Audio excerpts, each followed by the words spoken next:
No Zoo Marino do Algarve, a equipa de veterinários aposta na profilaxia. A alimentação dos golfinhos é criteriosamente selecionada e, sempre que necessário, são acrescentadas vitaminas às refeições de peixe previamente congelado.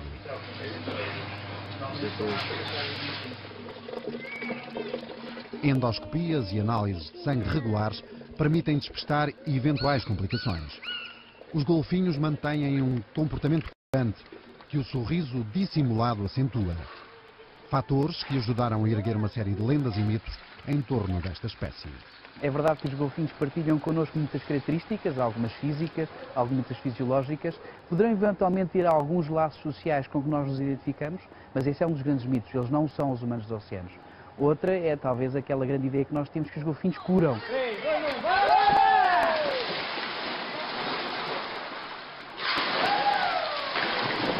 Uma ideia que tem servido de base a uma série de experiências com crianças autistas ou com paralisia cerebral, levadas a cabo em diversos pontos do globo. Muitas destas experiências não têm qualquer fundamento científico. Até se dizia, uma criança autista nem precisa estar dentro d'água com o golfinho, basta estar na proximidade e já beneficia desse campo irradiante que vem do golfinho. Isto são mitos, claramente, são mitos.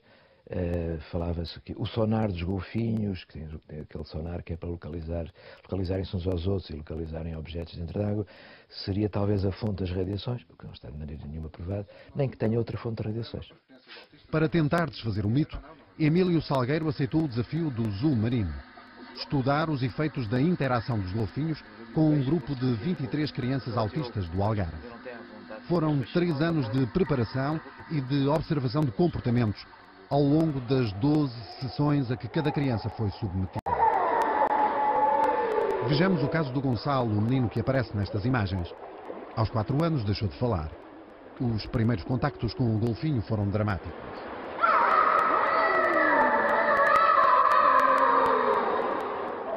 À 7ª sessão, o comportamento da criança é totalmente diferente. Cá está. Consegue tocar na cara do golfinho, na cabeça do golfinho. À medida que o Gonçalo ganha confiança com o animal, vai-se libertando da figura da terapeuta e entra num jogo de interesses com uma terceira entidade. As crianças vão percebendo que é ao treinador que têm que se aproximar, não é? Mantém o porto de abrigo em relação à minha figura, mas progressivamente vão se autonomizando em relação à figura do treinador para poderem ter uma interação mais arrojada, mais arriscada com o golfinho. Na 12ª sessão, as diferenças de comportamento são notórias. Gonçalo nunca mais fez terapia com golfinhos, mas 4 anos depois, a cumplicidade com as estrelas do Zoo Marino são evidentes. E há ainda outra evidência. Depois do estudo do professor Emílio Salgueiro, o Gonçalo recomeçou a falar. Depois com os golfinhos, ele começou por emitir uns sons, até começou a falar. Começou a falar de tudo, até eu acho que agora fala até demais, fala de tudo deles. E até hoje, tem 10 anos, o Gonçalo diz tudo. A equipa do professor Emílio Salgueiro reconhece que os progressos do Gonçalo foram muito significativos. Mas, de um modo geral, os benefícios obtidos pelas crianças não se revelaram tão espetaculares.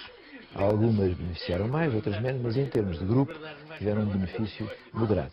Sobretudo em termos de quê?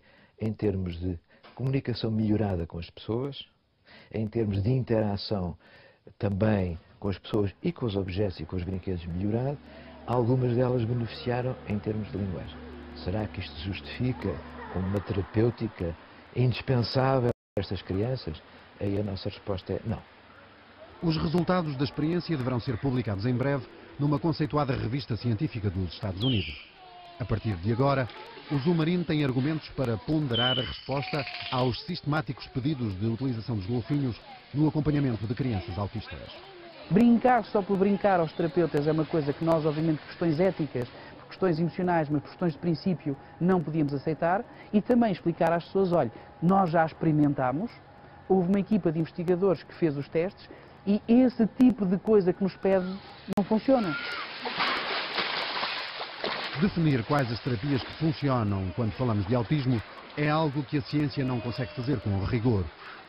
Sabe-se que o autismo provoca desordens do sistema neurológico que afetam predominantemente a linguagem, a socialização e os interesses específicos dos indivíduos, podendo provocar alterações de comportamento. Uma parte do sistema nervoso central está organizado em termos de receber muito rapidamente o que é que vem do outro lado e de ser capaz de dar uma resposta idêntica. Por exemplo, a mãe diz, e o bebê é capaz de dizer, os autistas falham nisto.